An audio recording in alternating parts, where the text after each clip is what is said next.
Yo guys, what is happening? Thanks for tuning in to another episode. I've got a bit of Loadout going on here in the background. I don't know if you guys saw this on my channel quite some time ago. I used to actually play this quite a bit when it was in beta. As I say, it's called Loadout. It's actually full release now. Go check it out on Steam. It's a free game. It's just really cool. It's a third person comic style game. Would you call it that? It's got quite a cool art direction. It's just a blast to play. Go check it out. There's no reason you shouldn't. Have a ball in time. With that in mind, we're just going to jump straight into the questions. This is a mailbox video, so it wouldn't be a mailbox video without some bloody questions. First question from Fatman Paradox via Twitter. Have you thought of releasing a video on a game called Insurgency? It's an amazing game.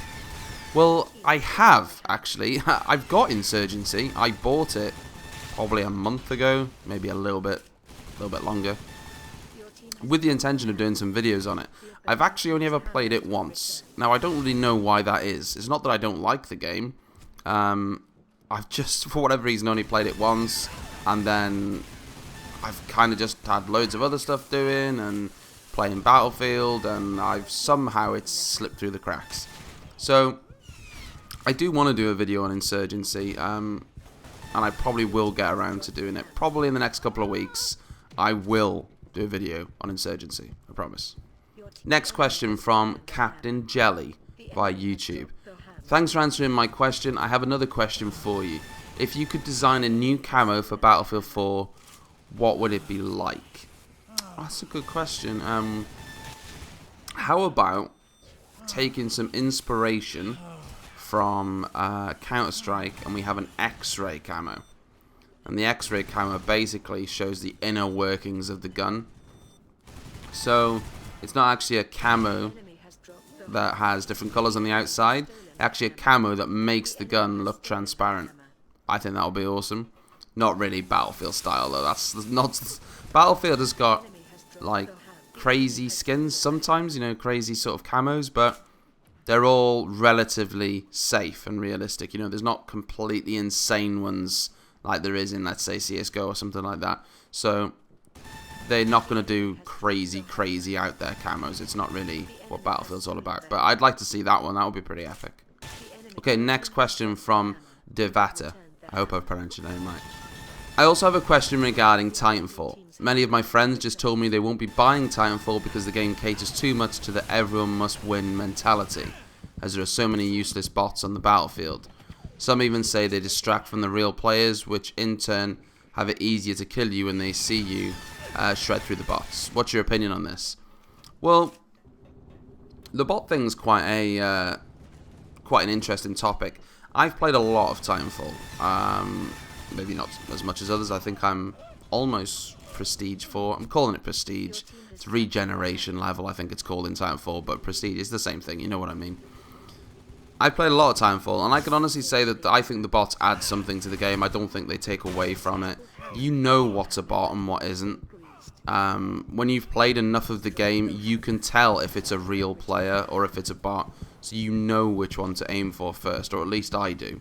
Everyone must win mentality is kind of true. I mean, there is a lot of ways that you can get easy kills in Titanfall, but the movement is kind of where the skill is in that game.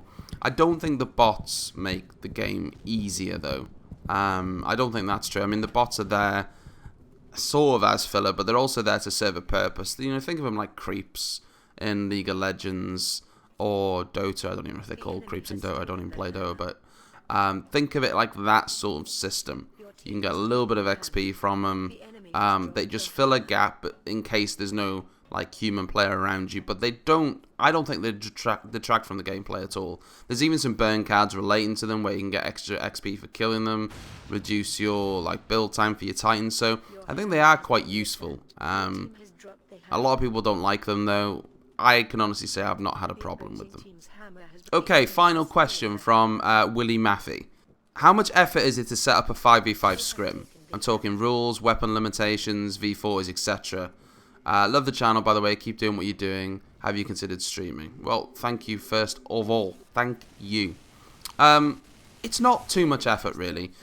The main reason is because weapon restrictions aren't really done on the server. They're done via the players. When you play ESL games, and in turn when we play scrims against the top teams, because we all play in ESL, we know what weapons we can and can't use. There's no actual limitations on the server. It's just a trust issue.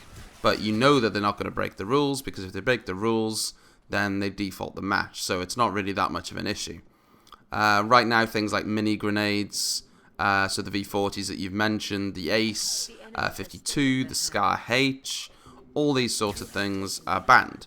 But players know they're banned. They don't need to be restricted on the server. They know they're banned. They're not allowed to use them.